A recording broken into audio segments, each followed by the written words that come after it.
السلام عليكم ورحمة الله وبركاته نحمده ونصلي على رسوله الكريم أما بعد அன்பிற்கும் பாசத்திற்கும் உரித்தான அல்லாஹ்வின் நல்லடியார்களே, காணொளி நேயர்களே, இன்றைக்கு சுவனத்து சுடரில் நாம் பார்க்க இருக்கக்கூடிய 4வது வார்த்தை அல் இஹ்திசாப். இந்த இஹ்திசாப் என்ற வார்த்தைக்கு அர்த்தமாகிறது சோதனையின் சமயத்தில் பொறுமையாக இருந்து இறைவனுடைய நன்மையை நாடுதல் என்பது இந்த வார்த்தையின் அர்த்தமாகும்.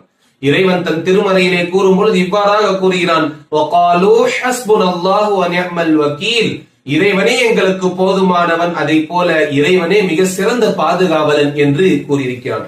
அதை போல ஹதீஸில் இவ்வாறாக வந்திருக்கிறது, ஒரு அடியானுடைய பிரியத்திற்குரியவர்கள் அவர்கள் கைப்பற்றப்பட்டு விட்டால் அப்பொழுது அந்த அடியான் பொறுமையாக இருந்து இறைவனை புகழ்ந்தால் அவருக்கு சுவனத்தை தவிர வேறொரு கூலி கிடையாது என்று ஹதீஸ்களில் வந்திருக்கிறது. அதை போல ஒரு முறை ஒரு அடியானுடைய மகன் கைப்பற்றப்பட்ட பின்னால் மலக்குமார்கள் இறைவனிடத்தில் வருவார்கள். அப்பொழுது ரப்பு கேட்பான், நீங்கள் அந்த அடியானுடைய மகனை கைப்பற்றி விட்டீர்களா?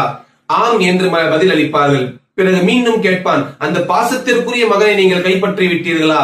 ஆம் என்று கூறுவார்கள். அப்பொழுது இறைவன் கேட்பான், கைப்பற்றும் சமயத்தில் என்னுடைய அடியான் என்ன கூறினான் என்று கேட்கும் பொழுது மலக்குமார்கள் சொல்வார்களாம், இறைவா அவர் உம்மை புகழ்ந்தார், அதை போல இன்னா லில்லாஹி வ இன்னா இலைஹி ராஜிஊன் என்பதை ஓதினார் என்று கூறுவார்களாம். அப்பொழுது இறைவன் கூறுவான், அவர்களுக்காக நீங்கள் சுவனத்தில் ஒரு வீடை கட்டுங்கள், அந்த வீட்டிற்கு பைத்துல் ஹம்த், புகழுக்குரிய வீடு என்று பெயரிடுங்கள் என்று இறைவன் கூறுவான். இந்த கூலி சோதனையின் சமயத்தில் பொறுமையாக இருப்பவருக்கு மட்டும்தான் அல்லாஹு தஆலா தருவார். அதை போல இப்படி சோதனையின் சமயத்தில் பொறுமையாக இருப்பதால் நமக்கு என்ன பலன் கிடைக்கும் என்றால், நம் ஈமானுடைய உறுதியினுடைய ஆதாரம் அதில் இருக்கிறது. நம் ஈமானுடைய உறுதி எந்த அளவிற்கு இருக்கிறது, அதனுடைய எந்த அளவிற்கு பரிபூர்ணத்தில் நாம் நின்று கொண்டிருக்கிறோம் என்பதற்கான ஆதாரம் சோதனையின் சமயத்தில் நாம் பொறுமையாக இருக்கும் பொழுதுதான் இறைவன் நமக்கு அதை காட்டுவான்.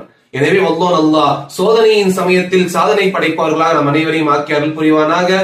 ஆமீன். வ ஆகிரு தஅவானா அனில் ஹம்துலில்லாஹி ரப்பில் ஆலமீன். அஸ்ஸலாமு அலைக்கும் வ ரஹ்மத்துல்லாஹி வ பரகாத்துஹு.